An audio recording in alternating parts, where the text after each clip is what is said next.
혼자시죠? 무거운데 가방은 제가 들게요. 사별 4년 교회 봉사에서 그 한마디에 마음이 풀렸어요. 집이 조용하다는 말에 고개를 끄덕였고 저는 재혼 도장까지 찍었습니다. 그런데 2달쯤 그의 휴대폰에서 오늘 밤 11시로 찍힌 문자를 보는 순간부터 마음이 이상해졌어요. 위로인 줄 알았는데 그 다음엔 금액과 서류 한 장이 먼저였습니다. 오늘 제 이야기를 끝까지 들어주시면 여러분은 같은 실수를 반복하지 않으실 수 있을 거예요. 그리고 지금 어디에서 시청하고 계신지도 댓글로 한 번만 남겨주세요. 여러분의 이야기도 듣고 싶습니다. 그럼 지금부터 제가 모든 걸 읽기까지의 이야기를 있는 그대로 말씀드릴게요. 본문에 앞서 구독과 좋아요는 저희에게 큰 힘이 됩니다. 69세 김미정입니다. 남편이 세상을 떠난 지 4년쯤 지났을 때였어요. 품이 그리운 4년이었습니다. 집은 여전히 넓었고 저녁은 점점 더 길어지고 있었습니다. 아침에 눈을 뜨면 창문으로 들어오는 햇빛이 예전보다 더 조용하게 느껴졌어요. 밥을 먹어도 혼자였고 TV를 켜도 소리만 있을 뿐 대화는 없었습니다. 자식들은 각자 바빴고 전화는 일주일에 1~2번 정도 왔어요. 괜찮다고 말했지만 사실 저녁이 오는 게 점점 무서워지고 있었습니다. 거실 소파에 앉아 있으면 시계 소리만 들렸어요. 똑딱똑딱 그 소리가 하루를 채워주는 것 같았습니다. 아침 9시에 일어나서 밥을 먹고 설거지하고 빨래를 돌리고 점심을 먹고 낮잠을 자고 저녁을 먹고 또 잠자리에 드는 일상이 반복됐어요. 남편이 살아있을 때는 이 시간들이 빠르게 지나갔는데 혼자가 되고 나니 하루가 참 길었습니다. 특히 저녁 7시부터 잠들기 전까지 그 시간이 제일 힘들었어요. 큰딸이 가끔 전화해서 물었습니다. 엄마 뭐 하세요? 밥은 드셨어요? 괜찮으세요? 저는 늘 괜찮다고 대답했어요. 실제로는 괜찮지 않았지만 자식들 걱정시키고 싶지 않았습니다. 딸은 직장 다니면서 아이들 키우느라 바빴고 아들은 사업 때문에 정신이 없었어요. 저는 그 바쁜 자식들에게 부담 주고 싶지 않아서 전화할 때마다 밝은 목소리로 잘 지낸다고 말했습니다. 그 무렵 교회에서 무료급식 봉사 공고를 봤어요. 매주 수요일 오전 10시부터 2시까지 어르신들 식사 준비와 설거지를 도와주는 일이었습니다. 집에만 있으면 생각이 너무 많아져서 사람 소리라도 들으려고 신청했어요. 남편 살아있을 때는 이런 봉사 같은 거 안 했는데 혼자가 되니까 어디든 나가고 싶어졌습니다. 처음 나간 날 봉사자들이 다들 바쁘게 움직이고 있었어요. 저는 채소를 다듬으면서 주방 안소리에 귀를 기울였습니다. 누군가 웃는 소리, 설거지하는 물소리, 냄비 부딪히는 소리가 제 귀에는 참 따뜻하게 들렸어요. 집에서는 들을 수 없는 소리들이었습니다. 봉사 리더가 다가와서 처음이시냐고 물었고 저는 고개를 끄덕였어요. 그분이 천천히 하시면 된다고 부담 갖지 말라고 웃으며 말해줬습니다. 점심시간이 되니 어르신들이 하나둘 들어오셨어요. 80대, 90대로 보이는 분들도 계셨고 저보다 조금 젊어 보이는 분들도 있었습니다. 밥을 배식하면서 저는 그분들 얼굴을 봤어요. 모두 다 각자 사연이 있을 것 같았지만 밥 먹는 모습은 편안해 보였습니다. 제가 국을 떠드리면 고맙다고 하시는 분들도 있었고 조용히 고개만 끄덕이시는 분들도 계셨어요. 그날 봉사가 끝나고 나서 짐을 정리하는데 한 남자가 다가왔어요. 59세쯤 돼 보이는 박준호라는 분이었습니다. 준호 씨는 제가 가방을 메려고 하자 먼저 손을 내밀었어요. 가방은 자기가 들겠다고 혼자 사시면 이런 것도 힘드시죠 하고 조용히 말했습니다. 저는 그 한마디에 뭔가 가슴이 뜨거워지는 걸 느꼈어요. 별것 아닌 말인데 4년 만에 처음 들어보는 배려 같았습니다. 고맙다고 말하니 준호 씨는 별 말씀을 하시며 웃었어요. 준호 씨는 그 다음 주에도 봉사에 나왔어요. 늘 어르신들 의자를 먼저 정리했고 설거지가 밀리면 묵묵히 들어가서 닦아냈습니다. 박스 정리도 제일 마지막까지 남아서 했어요. 그러고 나서 제 가방을 들어주곤 했습니다. 처음엔 민망해서 괜찮다고 했는데 준호 씨는 습관이라고 그냥 들게 해달라고 했어요. 그래서 저는 더 이상 거절하지 않았습니다. 어느 날은 주차장까지 따라와서 혼자 사시면 밥이 제일 힘들죠 하고 물었어요. 저는 그 말에 그만 눈물이 날 것 같아서 고개를 끄덕였습니다. 준호 씨는 자기도 그렇다고 밥 먹을 때가 제일 외롭다고 말했어요. 저는 그 말을 듣고 조금 위로받는 기분이 들었습니다. 나만 그런 게 아니구나. 다른 사람도 이렇게 사는구나 싶었어요. 몇 주가 지나면서 준호 씨와 이야기를 나누는 시간이 조금씩 늘어났어요. 봉사 끝나고 커피 한잔 하자는 말에 저는 거절하지 못했습니다. 준호 씨는 자기도 혼자 산다고 했어요. 이혼한 지 오래됐고 자식은 연락이 끊긴 지 몇 년 됐다고 했습니다. 그 말을 들으니 제 상황과 비슷한 것 같아서 조금 마음이 열렸어요. 준호 씨는 말이 많지 않았지만 제 말을 잘 들어줬습니다. 집이 조용하다는 말에 고개를 끄덕여줬고 저녁이 길다는 말에 그렇죠 하고 공감해줬어요. 카페에 앉아서 커피를 마시는 시간이 점점 익숙해졌습니다. 준호 씨는 제 이야기를 끊지 않고 들어줬어요. 남편 이야기를 할 때도 자식 이야기를 할 때도 준호 씨는 조용히 듣고 있었습니다. 가끔 맞장구를 쳐주거나 그랬겠네요 하고 공감해주는 게 전부였어요. 그런데 그게 참 좋았습니다. 누군가 제 말을 들어준다는 것만으로도 저는 조금 살아나는 기분이었어요. 그렇게 두어 달쯤 지났을 때였습니다. 준호 씨가 조심스럽게 물었어요. 혹시 다시 시작할 생각은 없으시냐고. 자기는 진심이라고 말했습니다. 저는 그 말을 듣는 순간 머릿속이 복잡해졌어요. 남편이 떠난 지 4년이 지났지만 누군가와 다시 산다는 건 생각해 본 적이 없었습니다. 하지만 동시에 이 외로움이 언제까지 계속될지도 막막했어요.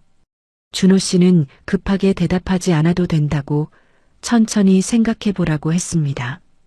집에 돌아와서 거실 소파에 앉았습니다. TV는 꺼져 있었고 시계 소리만 들렸어요. 저는 준호 씨 말을 계속 생각했습니다. 다시 시작한다는 게 뭘까?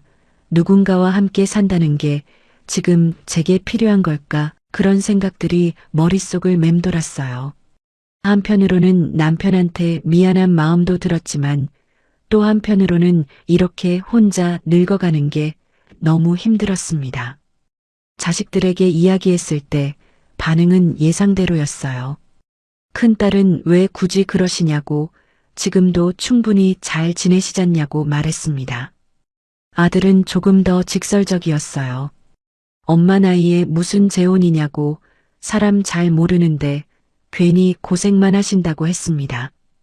저는 그 말들을 들으면서도 제 마음을 정리하지 못했어요.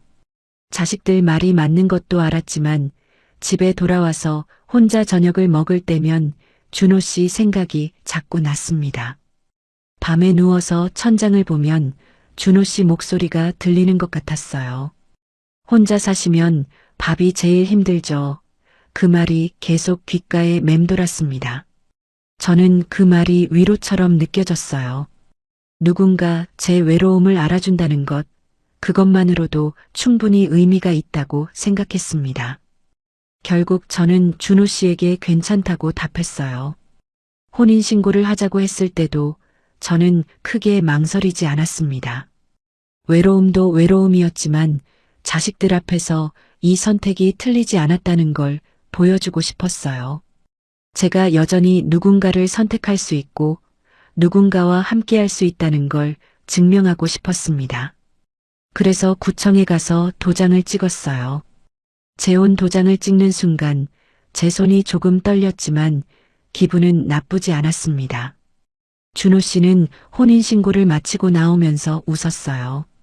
이제 여보는 돈 신경 쓰지 말라고, 생활비는 현금이 편하다고 말했습니다. 준호 씨가 제 집으로 들어온 건 혼인신고를 한 다음 주였어요. 짐은 많지 않았습니다. 옷가방 하나, 작은 박스 2개가 전부였어요. 저는 방을 정리해두고 기다렸는데 준호 씨는 들어오자마자 이것저것 살펴보기 시작했습니다. 거실 선반, 주방 서랍, 베란다, 창고까지 다 둘러보더니 정리해드릴게요 하고 말했어요. 처음 며칠은 그 말대로 집이 조금씩 깔끔해지는 것 같았습니다. 선반 위에 쌓여있던 물건들이 정리됐고 베란다에 놓여있던 박스들도 치워졌어요. 하지만 일주일쯤 지나니까 뭔가 이상했어요. 준호 씨는 아침에 일어나도 밥을 거의 안 했습니다. 제가 차려주면 먹었지만 스스로 무언가를 만들려는 모습은 한 번도 못 봤어요. 설거지도 가끔 했지만 대부분은 제가 했습니다. 처음엔 적응하는 시간이 필요하겠지 싶어서 기다렸는데 한 달이 지나도 달라지지 않았어요. 오히려 준호 씨는 TV를 보거나 휴대폰을 만지는 시간이 점점 늘어났습니다. 아침 8시쯤 일어나서 세수하고 나면 준호 씨는 소파에 앉아서 휴대폰을 봤어요. 제가 아침 준비하는 동안에도 밥 먹고 난 뒤에도 계속 휴대폰만 들여다봤습니다. 뭘 그렇게 보냐고 물으면 뉴스 본다고, 유튜브 본다고만 했어요. 저는 그러려니 했지만 점점 준호 씨가 집안일에는 관심이 없다는 게 느껴졌습니다. 그런데 준호 씨는 필요한 것만은 계속 샀어요. 어느 날은 가전제품이 필요하다고 했습니다. 안마의자가 있으면 좋겠다고 공기청정기도 하나 사자고 했어요. 저는 그냥 쓰던 게 있는데 하고 말했지만 준호 씨는 새로 시작하는데 새 걸로 해야 기분도 좋지 않겠냐고 웃으며 말했습니다. 그 말이 그럴듯하게 들려서 저는 카드를 내밀었어요.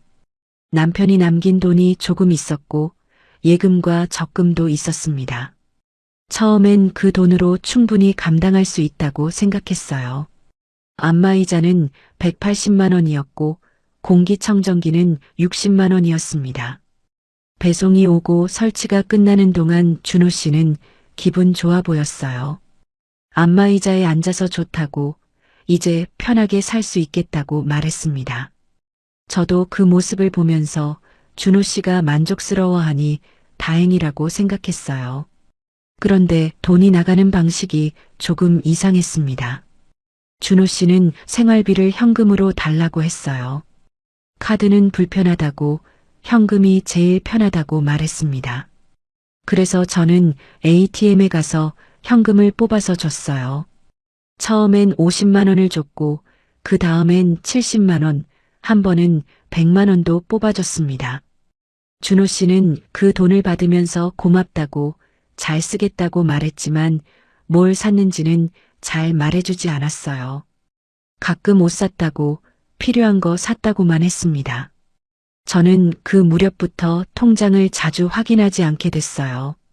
현금으로 주니까 이체 알림이 안 떴고 제 폰에는 별다른 메시지가 오지 않았습니다. 그래서 돈이 얼마나 나가는지 정확히 몰랐어요. 한두 달 지나고 나서 통장을 열어봤을 때 제 예금이 생각보다 많이 줄어 있는 걸 봤습니다. 150만 원쯤 줄어 있었어요. 저는 놀랐지만 준호 씨에게 직접 물어보지는 못했습니다. 새로 시작한 살림이니까 처음엔 돈이 많이 드는 게 당연하겠지 하고 스스로를 설득했어요. 마트에 갈 때도 준호 씨가 따라오면 장바구니에 이것저것 담았습니다. 고급 과일, 좋은 고기, 비싼 반찬들이 들어갔어요. 저는 이렇게까지 살 필요 있냐고 말했지만 준호 씨는 우리 이제 잘 먹어야죠 하고 웃었습니다. 계산대에서 카드를 긁을 때마다 금액이 20만 원, 30만 원씩 나갔어요. 한 달에 두세 번 마트에 가니까 식비만 해도 만만치 않았습니다. 자식들에게는 말하지 않았습니다. 말하면 재혼을 반대했던 자식들이 뭐라고 할지 뻔했어요. 그래서 전화가 오면 잘 지낸다고 괜찮다고만 말했습니다. 큰딸이 준호 씨 어떠냐고 물었을 때도 저는 좋다고 대답했어요. 실제로는 좋은지 아닌지 잘 모르겠지만 틀렸다고 인정하고 싶지 않았습니다. 자식들 앞에서 제 선택이 실패였다는 걸 보여주고 싶지 않았어요. 그러던 어느 날 밤이었어요. 새벽 2시쯤 저는 화장실에 가려고 일어났습니다. 거실을 지나가는데 준호 씨가 소파에 앉아 있었어요. 불을 켜지 않고 휴대폰만 들여다보고 있었습니다. 화면 불빛이 준호 씨 얼굴을 비추고 있었는데 표정이 심각해 보였어요. 저는 조용히 다가가서 괜찮냐고 물었어요. 준호 씨는 깜짝 놀란 듯 고개를 들었지만 아무것도 아니라고 했습니다. 그냥 잠이 안 와서 그런다고 화장실 다녀오라고 말했어요. 하지만 저는 그날 밤 준호 씨 얼굴에 식은땀이 맺혀 있는 걸 봤습니다. 손도 조금 떨리고 있었어요. 뭔가 잘못된 것 같았지만 저는 물어보지 못하고 그냥 화장실에 갔습니다. 다시 나왔을 때 준호 씨는 여전히 그 자리에 앉아 있었고 휴대폰을 쥔 채 잠도 못 자고 있었습니다. 저는 방으로 돌아가서 누웠지만 잠이 오지 않았어요. 준호 씨가 왜 저렇게 불안해하는지, 무슨 일이 있는 건지 계속 궁금했습니다. 다음 날 아침 준호 씨는 아무 일 없었다는 듯이 행동했어요. 아침밥을 먹으면서 TV를 봤고 식사 후엔 다시 휴대폰을 들여다봤습니다. 저는 어젯밤 일을 물어보고 싶었지만 준호 씨가 먼저 말하지 않으니 제가 꺼내기가 어려웠어요. 그냥 넘어가려고 했는데 며칠 뒤에 또 같은 일이 반복됐습니다. 새벽마다 준호 씨가 소파에 앉아서 휴대폰을 보는 날이 잦아졌어요. 처음엔 일주일에 한 번 정도였는데 점점 횟수가 늘어나서 거의 매일 밤 그랬습니다. 저는 깊은 잠을 자지 못하고 준호 씨가 움직이는 소리에 자꾸 깼어요. 거실로 나가보면 준호 씨는 늘 같은 자세로 앉아서 휴대폰만 들여다보고 있었습니다. 재혼한 지 2달쯤 지났을 무렵이었어요. 그날 밤 이후로 준호 씨 분위기가 확실히 달라졌어요. 아침에 일어나도 말이 없었고 밥도 거의 안 먹었습니다. 제가 괜찮냐고 물으면 괜찮다고만 했어요. 하지만 눈빛은 괜찮아 보이지 않았습니다.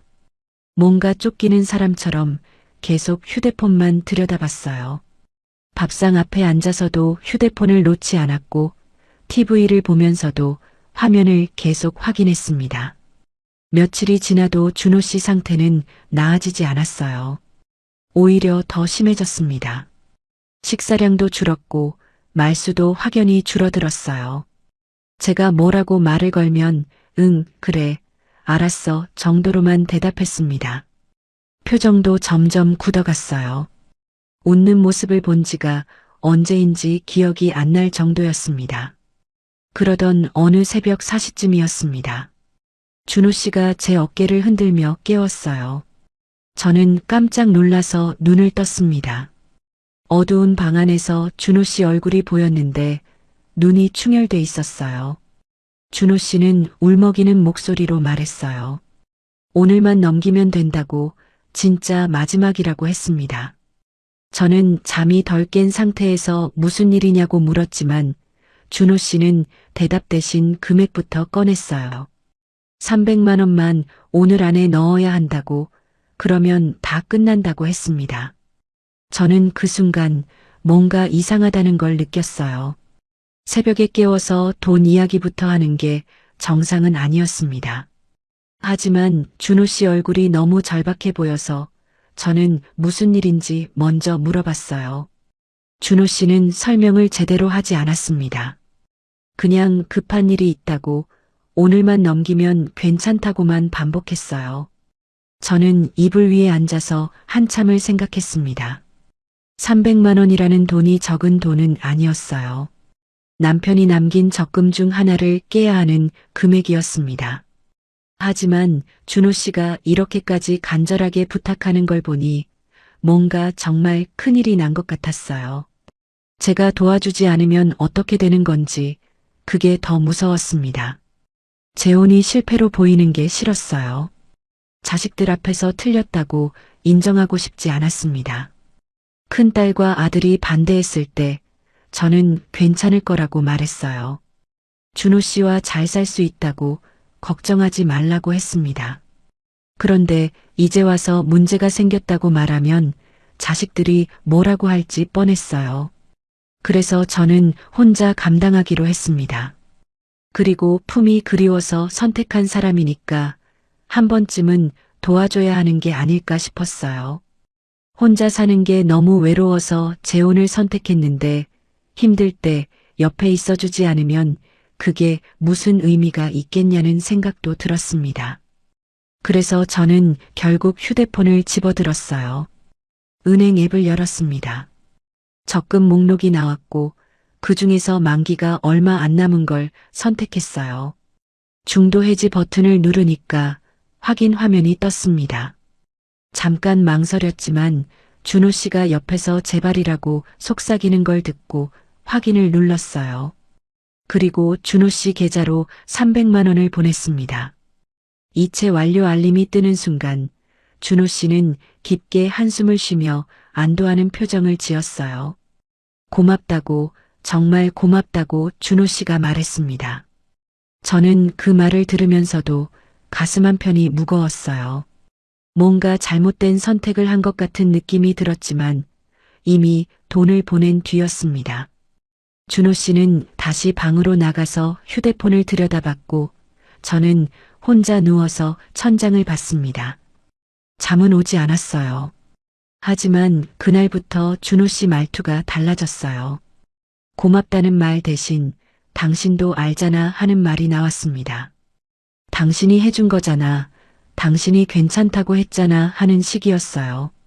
저는 그 말을 들으면서 뭔가 잘못됐다는 걸 느꼈지만 뭐라고 대꾸하지 못했습니다. 제가 먼저 돈을 보냈으니까, 제가 선택한 거니까 할 말이 없었어요. 며칠 뒤 또 돈이 필요하다고 했어요. 이번엔 200만 원이었습니다. 저는 왜 계속 필요하냐고 물었지만 준호 씨는 제대로 대답하지 않았어요. 그냥 조금만 더라고만 했습니다. 지난번에 끝난다고 하지 않았냐고 따지니까 준호 씨는 예상하지 못한 일이 생겼다고 변명했어요. 진짜 이번이 마지막이라고, 다음엔 절대 안 그런다고 약속했습니다. 저는 이번엔 거절하려고 했습니다. 하지만 준호 씨가 제 손을 잡으면서 제발이라고 말했어요. 눈물까지 글썽이는 모습을 보니까 거절할 수가 없었습니다. 제 마음 한편에서는 안 된다는 목소리가 들렸지만 다른 한편에서는 한 번만 더 도와주자는 목소리가 더 크게 들렸어요. 그렇게 또 보냈습니다. 이번엔 예금을 해지해서 보냈어요. 통장에 남은 돈이 점점 줄어들고 있었지만 저는 멈출 수 없었습니다. 준호 씨가 괜찮다고 할 때까지 조금만 더 버티면 된다고 스스로를 설득했어요. 이게 마지막이라는 준호 씨 말을 믿고 싶었습니다. 어느 날 밤 준호 씨가 화장실에 가고 난 뒤였어요. 소파에 휴대폰이 그대로 놓여 있었습니다. 저는 무심코 화면을 봤는데 메시지 알림이 떠 있었어요. 문장은 짧았지만 제 눈에 확 들어왔습니다. 오늘 밤 11시라는 글자가 보였어요. 그 아래로 숫자와 기호들이 나열돼 있었는데 저는 그게 무슨 의미인지 몰랐습니다. 하지만 11시라는 시간이 계속 머릿속에 맴돌았어요. 왜 11시인지, 무슨 일이 11시에 있는 건지 알 수 없었지만 가슴이 철렁했습니다. 11시라는 숫자가 제 머릿속에서 떠나지 않았어요. 그날 밤 준호 씨 휴대폰에서 본 그 시간이 계속 신경 쓰였습니다. 다음 날 아침에 물어볼까 생각했지만 준호 씨가 먼저 말하지 않는데 제가 휴대폰을 봤다고 말하기가 어려웠어요. 남의 휴대폰을 몰래 봤다는 게 떳떳하지 않았습니다. 그래서 그냥 넘어가려고 했어요. 하지만 11시는 계속 반복됐습니다. 저는 밤마다 시계를 보게 됐어요. 10시 50분쯤 되면 준호 씨가 소파에서 일어나 방으로 들어갔습니다. 그리고 휴대폰을 붙들고 화면을 계속 확인했어요. 저는 거실에 앉아서 TV를 보는 척하면서 준호 씨 방 쪽을 신경 썼습니다. 방문 틈새로 새어나오는 불빛이 보였고 가끔 준호 씨가 한숨 쉬는 소리도 들렸어요. 11시가 되면 준호 씨 얼굴이 더 긴장된 표정으로 변했습니다. 어느 날은 제가 물 한 잔 가져다 주겠다고 방문을 열었는데 준호 씨가 깜짝 놀라면서 소리를 질렀어요. 왜 노크도 안 하고 들어오냐고 놀라게 하지 말라고 화를 냈습니다. 저는 그 모습을 보고 뭔가 심상치 않다는 걸 느꼈어요. 평소 준호 씨는 화를 잘 안 내는 사람이었는데 그날은 달랐습니다. 손가락으로 화면을 빠르게 움직이면서 뭔가를 계속 확인하는 것 같았어요. 숫자들이 움직이는 화면이 잠깐 보였는데 제가 정확히 뭔지는 알 수 없었습니다. 그래프 같은 것도 보였고 빨간색과 파란색 글자들이 계속 바뀌고 있었어요. 11시 5분쯤 지나면 준호 씨가 두 가지 반응 중 하나를 보였습니다. 어떤 날은 안도하는 표정으로 방에서 나와서 물을 마시고 다시 들어갔어요. 그런 날은 표정이 조금 풀려 있었습니다. 하지만 어떤 날은 얼굴이 새하얘진 채로 거실로 나왔어요. 소파에 주저앉아서 머리를 감싸고 있는 모습도 봤습니다. 그럴 때마다 저는 괜찮냐고 물었지만 준호 씨는 괜찮다고만 했어요. 아니면 피곤하다고 좀 쉬겠다고 말했습니다. 저는 더 이상 물어보지 못했어요. 준호 씨 표정이 너무 굳어 있어서 말을 걸기가 어려웠습니다.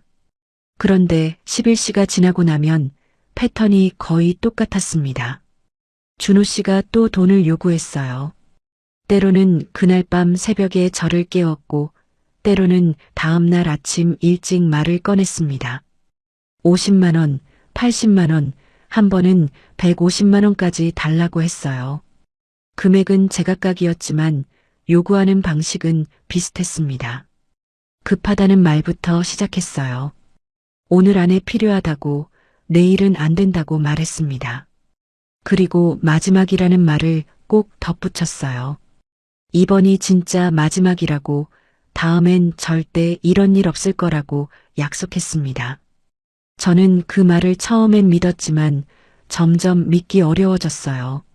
저는 이제 통장에 남은 돈이 별로 없다고 말했지만 준호 씨는 들은 척도 안 했습니다. 오늘만 넘기면 된다고, 그러면 다 갚겠다고 반복했어요. 그 말을 듣고 나면 저는 또 돈을 보냈습니다. 거절할 수가 없었어요. 준호 씨가 절박한 표정으로 부탁하면 제 마음이 약해졌습니다. 이제는 제가 직접 은행에 가서 적금을 해지하거나 보험을 중도 해지하면서까지 돈을 만들었어요. 처음엔 남편이 들어둔 적금 중에 금액이 작은 것부터 깼습니다. 200만 원짜리를 해지했을 때 은행 직원이 물었어요. 만기까지 3개월밖에 안 남았는데 지금 해지하면 이자를 거의 못 받는다고, 정말 해지하시겠냐고 확인했습니다. 저는 급한 일이 있다고 대답했어요. 직원이 더 이상 묻지 않고 처리해줬지만 저는 그 순간이 너무 부끄러웠습니다. 남편이 매달 월급에서 조금씩 떼서 모아둔 돈이었어요. 은퇴하고 나서 여행 가자고, 맛있는 거 먹자고 말하면서 모은 돈이었습니다. 그 돈을 제가 3개월을 못 기다리고 깨는 게 남편한테 너무 미안했어요. 300만 원짜리 적금도 깼습니다. 이번엔 만기까지 6개월이 남아 있었어요. 직원이 또 확인했지만 저는 그냥 해지해달라고 말했습니다. 해지 수수료를 떼고 나니 실제로 받은 돈은 280만 원 정도였어요. 20만 원을 그냥 날린 셈이었습니다. 보험도 해지하기 시작했습니다. 남편이 저를 위해 들어둔 건강보험이었는데 10년 넘게 유지해 온 거였어요. 보험 설계사가 전화로 말했습니다. 지금 해지하면 환급금이 얼마 안 된다고, 조금만 더 유지하면 환급률이 훨씬 높아진다고 설득했어요. 하지만 저는 선택의 여지가 없었습니다. 준호 씨가 오늘 안에 필요하다고 하면 저는 당장 돈을 만들어야 했어요. 환급금 200만 원을 받아서 또 보냈습니다. 준호 씨 계좌로 이체하고 나면 준호 씨는 고맙다고 말했어요. 하지만 그 고맙다는 말이 점점 형식적으로 들렸습니다. 진심이 느껴지지 않았어요. 생활비가 점점 빠듯해졌습니다. 월 초에 나가는 고정 지출이 만만치 않았어요. 관리비가 25만 원, 통신비가 8만 원, 전기요금이 계절에 따라 10만 원에서 20만 원 사이였습니다. 인터넷 요금도 4만 원, 수도세도 2만 원쯤 나갔어요. 이런 기본 생활비만 해도 한 달에 50만 원은 필요했습니다. 여기에 준호 씨가 요구하는 돈까지 더해지니까 제 통장은 점점 비어갔어요. 국민연금으로 들어오는 돈이 한 달에 60만 원 정도였는데 그걸로는 턱없이 부족했습니다. 기본 생활비 50만 원을 내고 나면 10만 원밖에 안 남았는데 준호 씨가 요구하는 돈은 그보다 훨씬 많았어요. 마트에 가는 것도 부담스러워졌습니다. 예전엔 장바구니에 담고 싶은 건 다 담았어요. 과일도 비싼 걸로 샀고 고기도 좋은 부위로 샀습니다. 반찬도 이것저것 사서 먹었어요. 하지만 이젠 달라졌습니다. 장을 보면서 계속 계산기를 두드렸어요. 사과 한 봉지가 8,000원인데 살까 말까 고민했습니다. 고기는 할인 제품만 골랐어요. 유통기한이 하루 이틀 남은 것들을 샀습니다. 반찬도 직접 만들 수 있는 건 만들려고 노력했어요. 시판 반찬은 너무 비쌌습니다. 계산대에 갈 때마다 긴장했어요. 총 금액이 얼마나 나올지, 카드가 제대로 승인될지 불안했습니다. 어느 날은 장을 다 보고 계산대에 섰는데 카드 승인이 안 됐어요.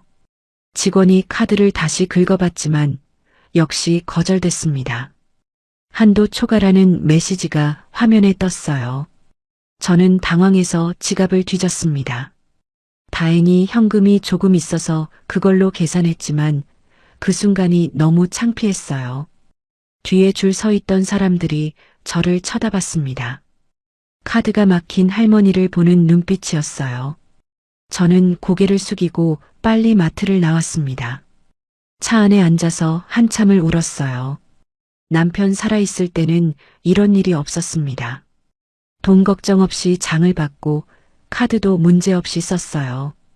그런데 지금은 마트에서 창피를 당하고 있었습니다. 제가 왜 이렇게 됐는지 한심했어요. 자식들에게는 여전히 말하지 못했습니다.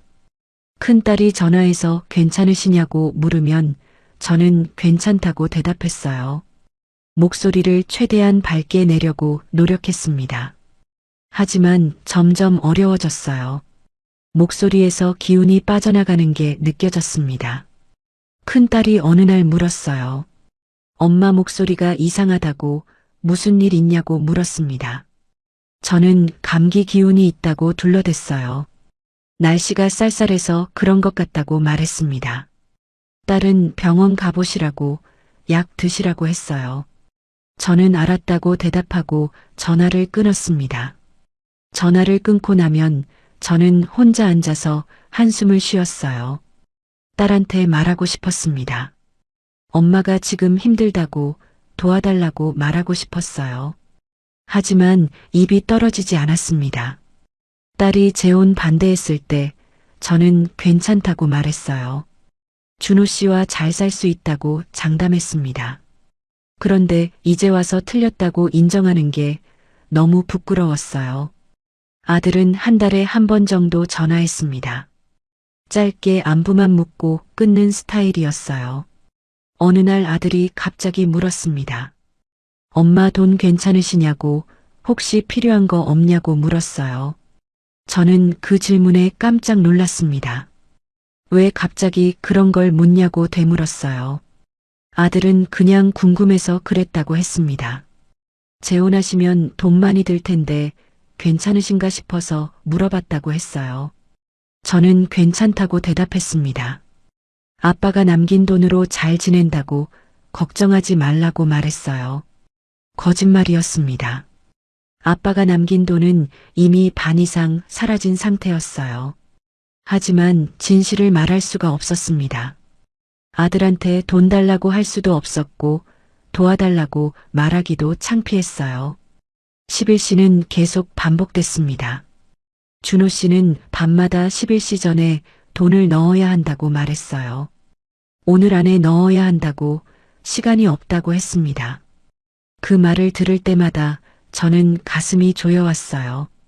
도대체 무슨 일에 11시라는 시간이 중요한 건지 여전히 이해할 수 없었습니다. 어느 날 밤 용기를 내서 물어봤어요. 11시가 뭐냐고, 왜 매일 11시에 그렇게 긴장하느냐고 직접 물었습니다. 준호 씨는 잠시 말을 멈췄다가 그냥 마감 시간이라고만 했어요. 저는 무슨 마감이냐고 다시 물었습니다. 준호 씨는 짜증을 냈어요. 복잡한 거라고, 설명해도 이해 못할 거라고 말했습니다. 그냥 돈만 보내주면 된다고, 쓸데없는 질문하지 말라고 했어요. 저는 그 말에 가슴이 아팠습니다. 준호 씨가 저를 무시하는 것 같았어요. 제가 나이가 많아서 이해 못한다고 생각하는 것 같았습니다. 그날 밤 이후로 저는 더 이상 묻지 않았어요. 대신 혼자 생각했습니다. 11시라는 시간, 계속되는 돈 요구, 준호 씨의 불안한 모습, 이 모든 게 뭔가 연결돼 있다는 걸 느꼈어요. 생활이 점점 무너지기 시작했습니다. 관리비를 한 달 밀렸어요. 관리사무소에서 전화가 왔습니다. 관리비 납부 부탁드린다고 이번 달까지 2달치 내달라고 했어요. 저는 알았다고 대답했지만 돈이 없었습니다. 통신비도 연체됐어요. 휴대폰 문자로 연체 알림이 왔습니다. 3일 내로 납부하지 않으면 서비스가 정지된다고 했어요. 저는 그 문자를 보고 당황했습니다. 휴대폰이 끊기면 자식들한테 연락도 못 받게 되는 거였어요. 급하게 통장을 확인했습니다. 남은 돈이 15만 원이었어요. 통신비가 8만 원이니까 내고 나면 7만 원밖에 안 남았습니다. 다음 주에 관리비도 내야 하고 전기요금도 내야 하는데 턱없이 부족했어요. 자동이체로 나가던 보험료도 잔액 부족으로 실패했습니다. 유일하게 남아있던 암보험이었는데 그것도 끊길 위기였어요. 보험사에서 문자가 왔습니다. 이번 달 보험료 자동이체 실패했으니 수동으로 납부하라고 2달 연속 미납하면 해지된다고 경고했어요. 제 휴대폰엔 빨간 알림이 계속 쌓여갔습니다. 관리비 연체, 통신비 연체, 보험료 미납, 카드 한도 초과, 이런 메시지들이 매일 왔어요. 저는 휴대폰을 보는 게 두려워졌습니다. 볼 때마다 빨간 숫자가 늘어나 있었어요. 그런데도 준호 씨는 계속 돈을 요구했습니다. 제가 돈이 없다고, 더 이상 줄 수 없다고 말해도 소용없었어요. 준호 씨는 방법을 찾으라고, 어떻게든 만들어야 한다고 말했습니다. 적금을 더 깨라고, 보험을 더 해지하라고 요구했어요. 저는 이제 중독이라는 단어를 조금씩 떠올리기 시작했습니다. TV에서 본 도박 중독 이야기가 생각났어요. 밤마다 돈을 잃고 가족에게 거짓말하고 빚을 지는 사람들 이야기였습니다. 그 사람들이 하는 행동이 준호 씨와 똑같았어요. 혹시 준호 씨도 도박을 하는 건 아닐까 하는 생각이 들었습니다. 하지만 확신할 수는 없었어요. 준호 씨는 도박한다는 말을 한 적이 없었고 제가 본 건 11시라는 시간뿐이었습니다. 증거가 없었어요. 어느 날 준호 씨가 은행에 같이 가자고 했습니다. 저는 왜 가야 하냐고 물었지만 준호 씨는 급한 일이 있다고 했어요. 같이 가야 한다고, 혼자는 안 된다고 말했습니다. 저는 불안한 마음으로 따라갔습니다. 은행에 도착해서 대기표를 뽑았어요. 번호가 불려서 창구에 앉았을 때 준호 씨가 직원에게 말했습니다. 대출 상담을 받고 싶다고, 담보대출이 가능한지 알아보고 싶다고 했어요. 저는 깜짝 놀라서 준호 씨를 봤습니다. 준호 씨는 제 손을 잡으면서 괜찮다고 말했어요. 대출로 한 번만 막으면 끝난다고, 진짜 마지막이라고 했습니다. 은행 직원이 서류를 내밀었어요. 아파트 담보대출 약정서였습니다. 저는 그 서류를 보면서 손이 떨렸어요. 제 집을 담보로 대출을 받는다는 게 어떤 의미인지 정확히 알았습니다. 이 집은 남편이 평생 일해서 마련한 집이었어요. 남편은 30년 넘게 회사를 다니면서 매달 월급의 절반을 저축했습니다. 점심도 도시락 싸가서 먹으면서 돈을 모았어요. 술자리도 거의 안 갔고 옷도 잘 안 샀습니다. 그렇게 모은 돈으로 이 아파트를 샀어요. 입주하던 날 남편이 얼마나 기뻐했는지 기억납니다. 이제 우리 집이 생겼다고, 평생 여기서 살자고 말했어요. 그 집을 담보로 대출을 받는다는 게 남편한테 너무 미안했습니다. 하지만 준호 씨는 계속 제 손을 잡으면서 괜찮다고 말했어요. 한두 달이면 갚을 수 있다고, 걱정하지 말라고 했습니다. 직원이 설명을 시작했습니다. 아파트 시세가 3억 정도 되니까 최대 2억까지 대출이 가능하다고 했어요. 하지만 준호 씨는 3천만 원만 필요하다고 말했습니다.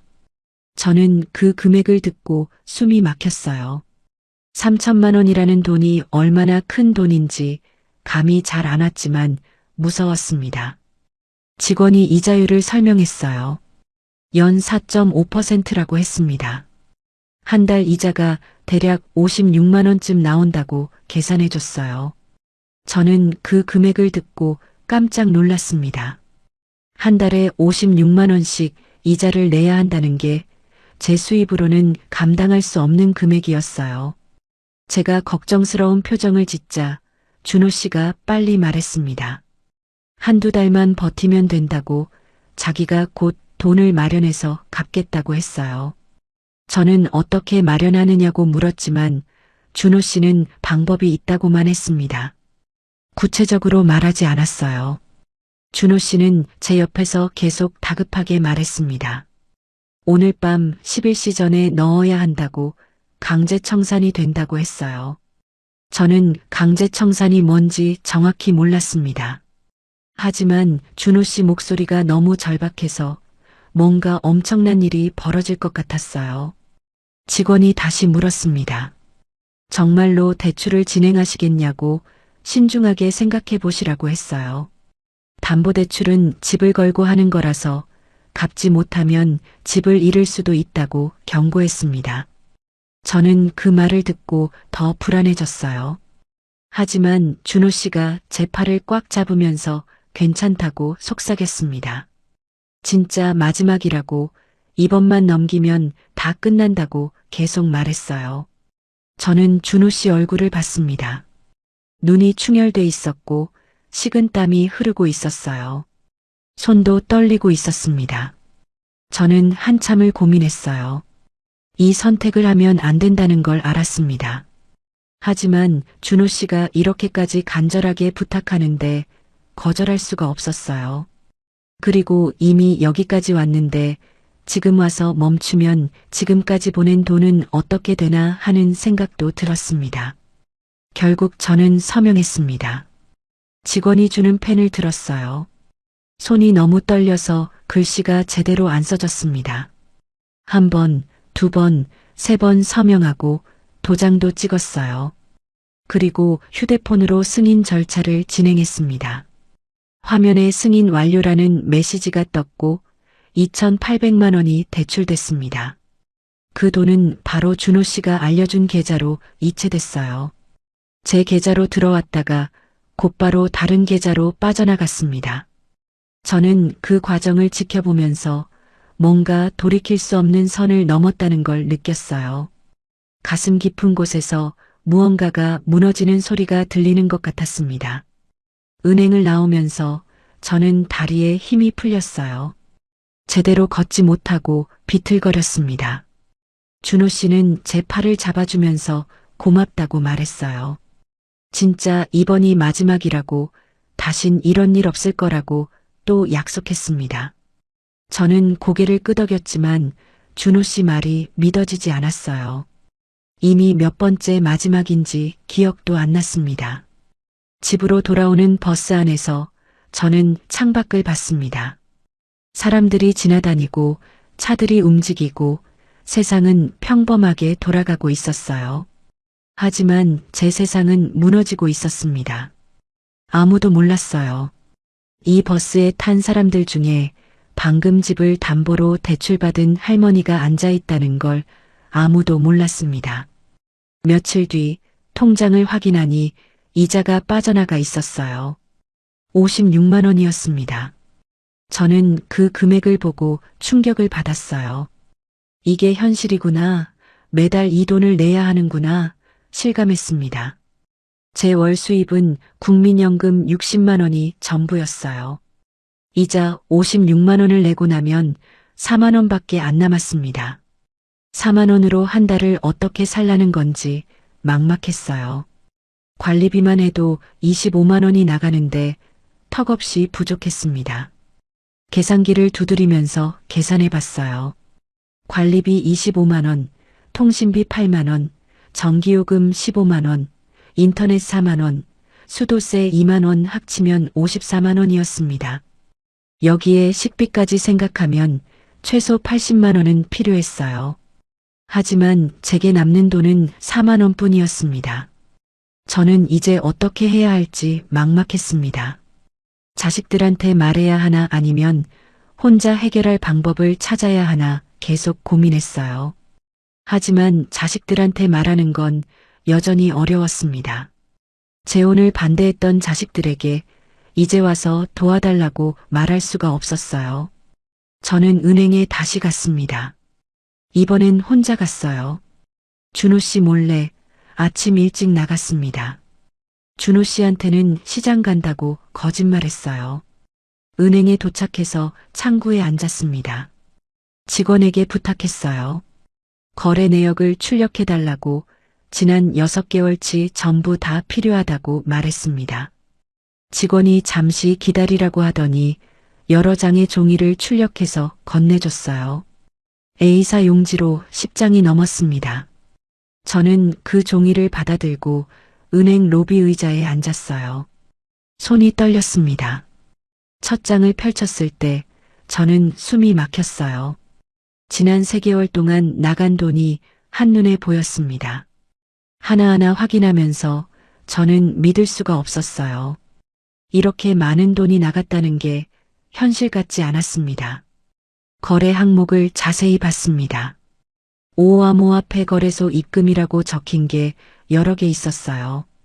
50만 원, 80만 원, 120만 원, 200만 원씩 계속 나가 있었습니다. 날짜를 확인하니 거의 매일 송금됐더라고요. 하루에 한 번씩, 때로는 하루에 2~3번씩 돈이 나갔습니다. 해외 결제로 빠져나간 금액도 있었어요. 영어로 된 회사 이름들이 적혀 있었는데 저는 그게 뭔지 몰랐습니다. CRYPTO, EXCHANG, MARGIN, TRADING 이런 단어들이 보였어요. 금액은 확실했습니다. 100만 원, 150만 원씩 빠져나가 있었어요. 여러 계좌로 분산돼서 나간 돈들도 있었습니다. 준호 씨 이름이 아닌 다른 이름으로 된 계좌들이었어요. 김호, 박호, 이호, 모르는 이름들이었습니다. 그쪽으로도 돈이 계속 이체돼 있었어요. 한 번에 30만 원, 50만 원씩 나갔습니다. 그리고 제일 충격적이었던 건 거래 항목에 적힌 단어들이었어요. 충전, 마진, 정산, 손실보전, 레버리지, 청산, 이런 단어들이 계속 나왔습니다. 저는 이 단어들이 무슨 의미인지 정확히 몰랐어요. 하지만 직감적으로 느꼈습니다. 이건 도박이라는 걸, 준호 씨가 돈을 잃고 있다는 걸 알았어요. 퍼즐이 맞춰지는 느낌이었습니다. 11시라는 시간, 계속되는 돈 요구, 준호 씨의 불안한 모습, 식은땀, 떨리는 손, 이 모든 게 하나로 연결됐어요. 준호 씨는 암호화폐 도박을 하고 있었습니다. 11시는 위로의 시간이 아니었어요. 중독의 타이머였습니다.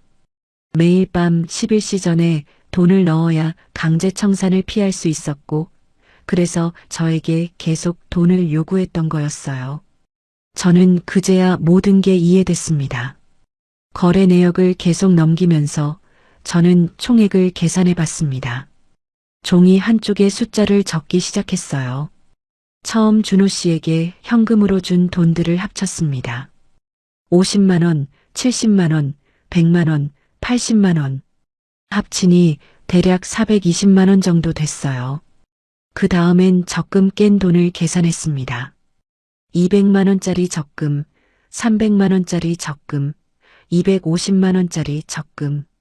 총 750만 원쯤 됐습니다. 보험 해지한 돈도 있었어요. 200만 원, 180만 원 합쳐서 380만 원이었습니다. 중간에 직접 송금한 큰 금액들도 있었어요. 300만 원, 200만 원, 150만 원. 이것저것 합치니 650만 원 정도 됐습니다. 그리고 마지막 담보대출 2,800만 원까지 더했어요. 총액을 계산하니 5천만 원이 넘었습니다. 정확히는 5,200만 원이었어요. 저는 그 숫자를 보고 멍해졌습니다. 5,200만 원이라는 돈이 석 달 만에 사라졌다는 게 믿기지 않았어요. 남편이 평생 모아둔 돈이었습니다. 30년 넘게 회사 다니면서 점심 굶으면서 술 안 마시면서 모은 돈이었어요. 그 돈을 제가 석 달 만에 다 날린 겁니다. 저는 종이를 들고 한참을 멍하니 앉아 있었어요. 눈물이 날 것 같았지만 나오지 않았습니다. 그냥 머릿속이 하얗게 비는 느낌이었어요. 아무 생각도 나지 않았습니다. 5,200만 원, 5,200만 원, 그 숫자만 머릿속에서 맴돌았어요. 얼마나 앉아 있었는지 모르겠어요. 은행 직원이 다가와서 괜찮으시냐고 물었습니다. 저는 괜찮다고 대답하고 일어났어요. 거래 내역 종이를 가방에 넣고 은행을 나왔습니다. 집으로 돌아오는 길이 너무 길게 느껴졌습니다.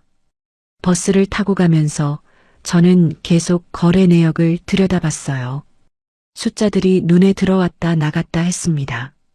어떤 날은 하루에 3번씩 돈이 나갔더라고요. 아침에 50만 원, 점심에 80만 원, 밤에 100만 원, 이런 식이었습니다. 제가 얼마나 바보 같았는지 깨달았어요. 위로받고 싶어서 도장을 찍었고 외롭지 않고 싶어서 서명했던 제 선택이 이렇게 돌아온 거였습니다.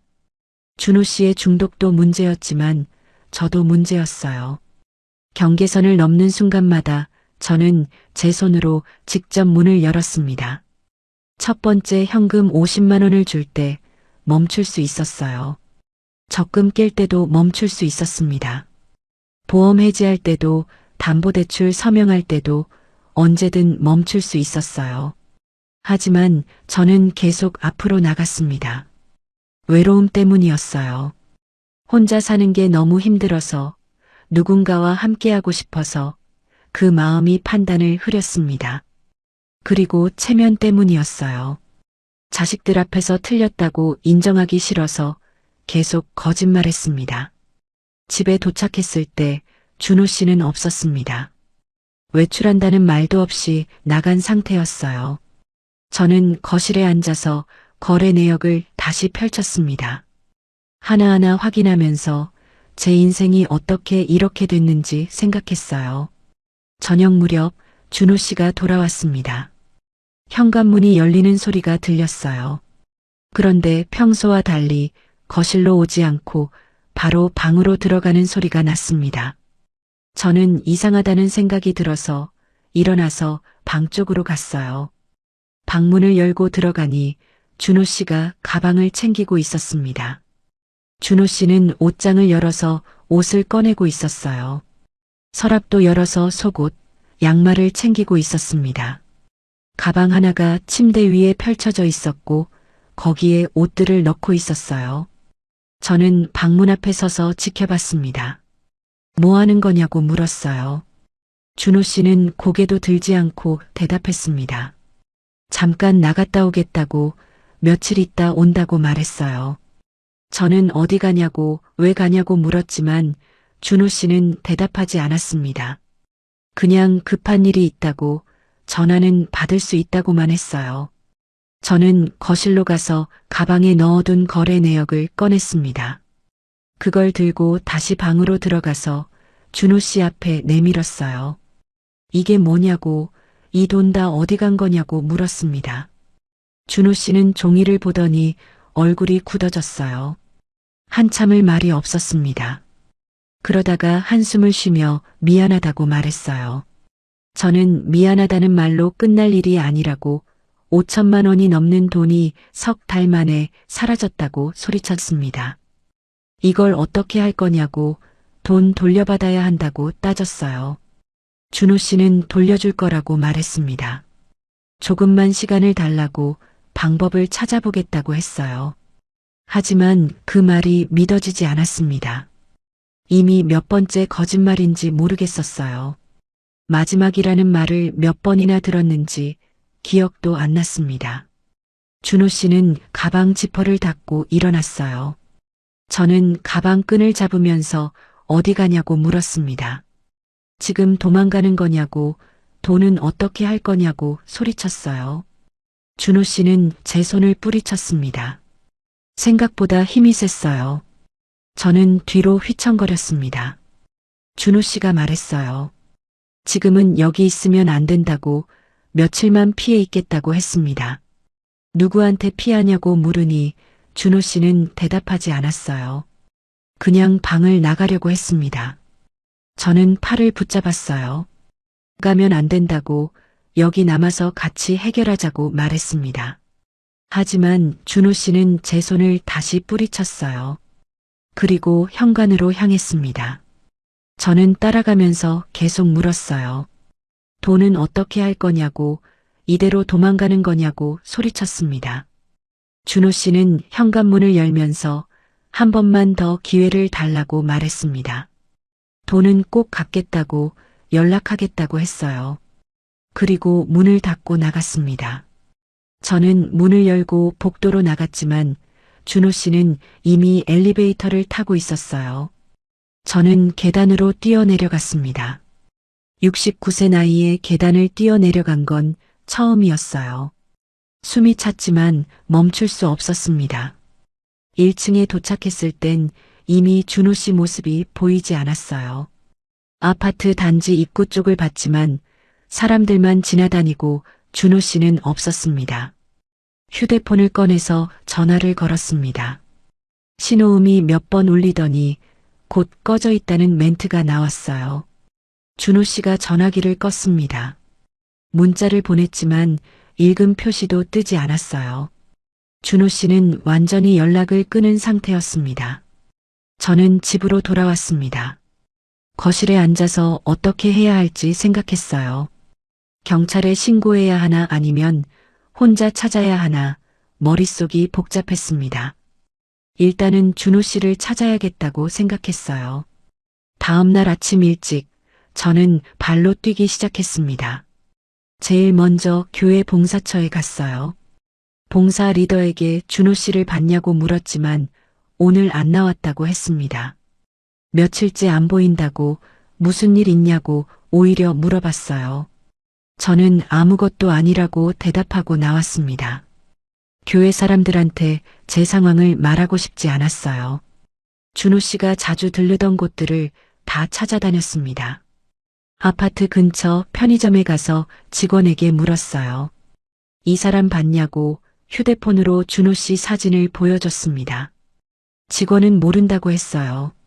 매일 많은 사람이 오는데 기억 안 난다고 했습니다. ATM이 있는 곳도 다 돌아다녔어요. 준호 씨가 자주 현금 뽑던 기계들을 기억하고 있었습니다.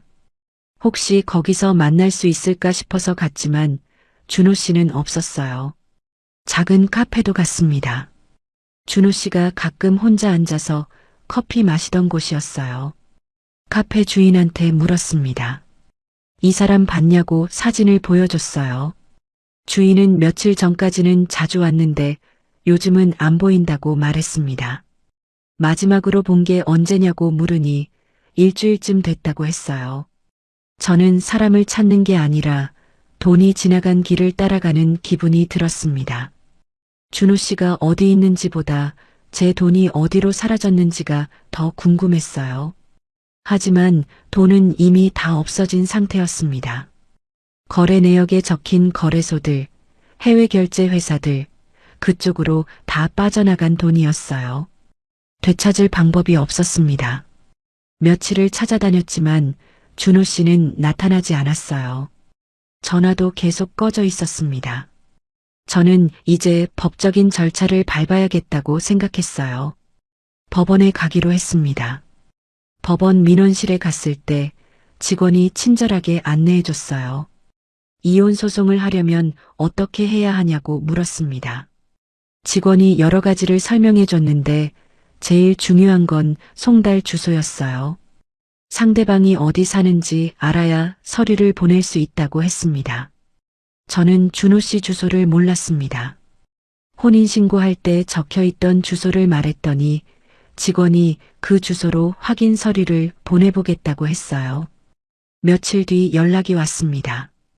그 주소는 이미 빈집이라고 송달이 안 됐다고 했어요.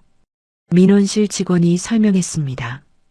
주소를 모르면 공시송달을 해야 한다고 시간이 오래 걸린다고 했어요. 최소 3개월에서 6개월은 걸린다고 말했습니다. 저는 그 말을 듣고 한숨이 나왔어요. 6개월이나 기다리는 동안 제 생활은 어떻게 하라는 건지 막막했습니다. 집으로 돌아와서 서류를 모으기 시작했습니다. 혼인신고 사본을 구청에서 떼어왔어요. 대출 약정서 사본도 은행에서 받아왔습니다. 거래 내역은 이미 가지고 있었고 준호 씨 휴대폰에서 찍어둔 11시 메시지 캡처도 챙겼어요. 이 서류들이 증거가 될 거라고 생각했습니다. 변호사를 찾아가야겠다고 마음먹었어요. 인터넷으로 검색해서 가까운 변호사 사무실을 찾았습니다. 전화로 상담 예약을 하고 갔어요. 상담비가 10만 원이라고 했습니다. 비쌌지만 어쩔 수 없었어요. 변호사 사무실에 가서 제 이야기를 했습니다. 재혼한 지 석 달 만에 5천만 원을 잃었다고 남편이 도박 중독인 것 같다고 설명했어요. 거래 내역을 보여주니 변호사가 고개를 끄덕였습니다. 암호화폐 도박이라고 요즘 이런 케이스가 많다고 말했어요. 변호사는 이혼 소송과 함께 손해배상 청구도 할 수 있다고 설명했습니다. 사기혼이라고 주장할 수도 있다고 했어요. 하지만 문제는 비용이었습니다. 착수금이 500만 원이라고 했어요. 저는 그 금액을 듣고 당황했습니다. 지금 제게 500만 원이 어디 있냐고 말했어요. 통장에 남은 돈이 10만 원도 안 된다고 카드도 다 막혔다고 설명했습니다. 변호사는 안타깝다는 표정을 지었어요. 그럼 본인 소송을 하는 수밖에 없다고 말했습니다. 본인 소송이 뭐냐고 물으니 변호사 없이 혼자 서류 작성해서 제출하는 거라고 설명해 줬어요. 법원에 가면 양식을 받을 수 있다고 작성 방법도 안내해 준다고 했습니다. 어렵지만 불가능한 건 아니라고 많은 사람들이 본인 소송으로 이혼한다고 격려해 줬어요. 생활은 더 먼저 무너지기 시작했습니다. 카드는 이미 정지된 상태였고 연체 문자가 매일 왔어요. 하루에 서너 통씩 왔습니다. 카드사, 은행, 보험사, 통신사, 관리사무소에서 문자가 쏟아졌어요. 관리비도 2달째 밀렸습니다. 관리사무소에서 전화가 왔어요. 관리비 납부 부탁드린다고 3개월 연속 미납하면 법적 조치를 취한다고 경고했습니다. 저는 알았다고 대답했지만 돈이 없었어요. 통신비도 끊길 위기였습니다. 이미 1달 연체됐고 이번 달까지 안 내면 서비스 정지된다는 문자가 왔어요. 휴대폰이 끊기면 자식들한테 연락도 못 받게 되는 거였습니다. 전기요금도 밀렸어요. 2달치가 밀려서 30만 원이 넘었습니다. 한전에서 문자로 경고했어요. 이번 주까지 납부하지 않으면 전기 공급을 중단한다고 했습니다. 대출 이자는 계속 빠져나갔습니다. 첫 달엔 통장에 돈이 있어서 자동이체가 됐어요. 하지만 둘째 달엔 잔액이 부족해서 실패했습니다. 은행에서 전화가 왔어요. 대출 이자 연체됐으니 빨리 납부하라고 3개월 연속 연체하면 대출금 전액 상환 요구를 받는다고 경고했습니다. 제 휴대폰에는 빨간 알림이 수십 개 쌓여 있었어요. 관리비 연체, 통신비 연체, 전기요금 연체, 보험료 미납, 카드 한도 초과, 대출 이자 연체, 이런 메시지들이 매일 왔습니다. 저는 휴대폰을 보는 게 두려워졌어요. 볼 때마다 빨간 숫자가 늘어나 있었습니다. 어느 날 밤 저는 결정했습니다. 이 집에서 더 이상 버틸 수 없다고 판단했어요. 대출 이자를 계속 낼 수 없고 관리비도 못 내고 있었습니다. 이대로 가면 집을 잃을 거였어요. 차라리 집을 팔아서 대출을 갚고 남는 돈으로 작은 곳에 가서 사는 게 나을 것 같았습니다. 하지만 집을 팔려면 시간이 걸렸어요. 최소 몇 달은 걸릴 거였습니다. 그 사이에 당장 살 곳이 필요했어요. 저는 고시원을 알아보기 시작했습니다. 인터넷으로 검색하니 월 40만 원에서 50만 원 하는 곳들이 나왔어요. 보증금은 10만 원에서 30만 원 사이였습니다. 사진을 보니 방이 정말 좁았어요. 침대 하나, 책상 하나가 전부였습니다. 하지만 선택의 여지가 없었어요. 전화로 문의했습니다. 당장 들어올 수 있냐고 물으니 가능하다고 했어요. 보증금 10만 원, 월세 40만 원이라고 했습니다. 저는 언제 들어갈 수 있냐고 물었어요. 내일이라도 가능하다고 와서 계약하면 된다고 했습니다. 짐을 싸는 날 저는 거의 아무것도 가져가지 않았어요. 옷 몇 벌만 가방에 넣었습니다. 속옷, 양말, 겉옷 서너 벌이 전부였어요. 세면도구도 챙겼습니다. 칫솔, 치약, 수건, 비누, 샴푸를 작은 파우치에 넣었어요. 그리고 중요한 서류들을 챙겼습니다. 혼인신고 사본, 대출 약정서, 거래 내역, 통장, 신분증, 이런 것들을 파일에 넣었어요. 남편 사진도 한 장 챙겼습니다. 결혼식 날 찍은 사진이었어요. 그 사진을 보면서 남편한테 너무 미안했습니다. 집을 나서면서 저는 뒤돌아보지 않았어요. 뒤돌아보면 울 것 같았습니다. 30년 넘게 살던 집이었어요. 아이들 키우고 남편과 행복했던 기억이 가득한 곳이었습니다. 하지만 이젠 떠나야 했어요. 고시원에 도착했을 때 관리인이 나왔습니다. 중년 남자였는데 무뚝뚝했어요. 계약서를 작성하고 보증금 10만 원을 냈습니다. 월세는 다음 주에 내도 된다고 했어요. 관리인이 방 열쇠를 건네줬습니다. 3층 302호였어요. 좁은 복도를 지나서 방에 들어갔을 때 저는 숨이 막혔습니다. 방은 정말 좁았어요. 2평도 안 되는 것 같았습니다. 침대 하나, 책상 하나, 작은 옷장 하나가 전부였어요. 창문은 있었지만 너무 작아서 환기가 잘 안 될 것 같았습니다. 형광등을 켰더니 하얀 불빛이 방 안을 가득 채웠어요. 눈이 부셨습니다. 벽은 얇아서 옆방 소리가 다 들렸어요. 누군가 전화하는 소리가 들렸습니다. TV 보는 소리도 들렸어요. 누군가 기침하는 소리까지 다 들렸습니다. 복도에서는 누군가 라면 끓이는 냄새가 났어요. 공용 주방이 있는 것 같았습니다. 화장실도 공용이라고 했어요. 복도 끝에 있다고 관리인이 알려줬습니다. 저는 가방을 내려놓고 침대에 앉았습니다.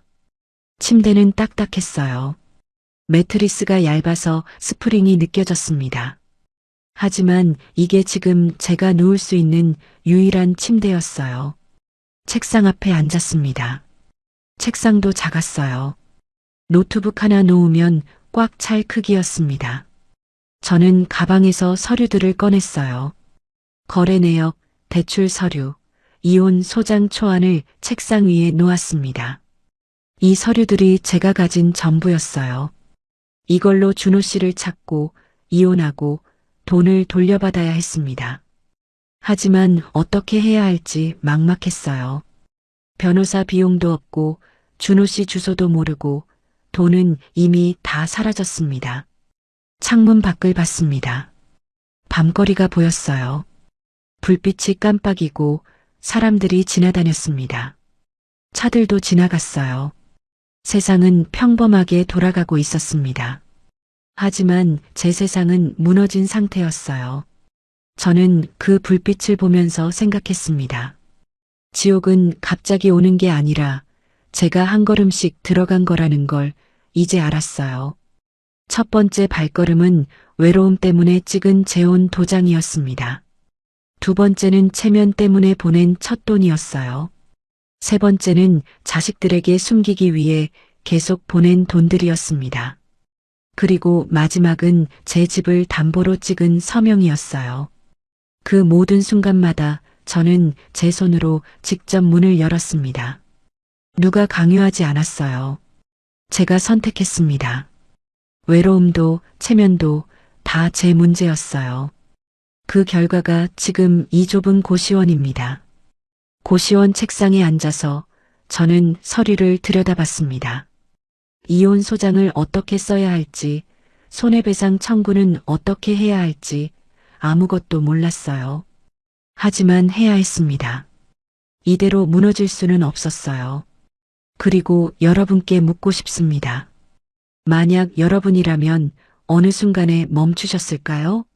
첫 번째 돈을 요구받았을 때, 적금을 깰 때, 카드가 막혔을 때, 아니면 담보대출 서류에 서명하기 직전에 저는 끝까지 멈추지 못했습니다.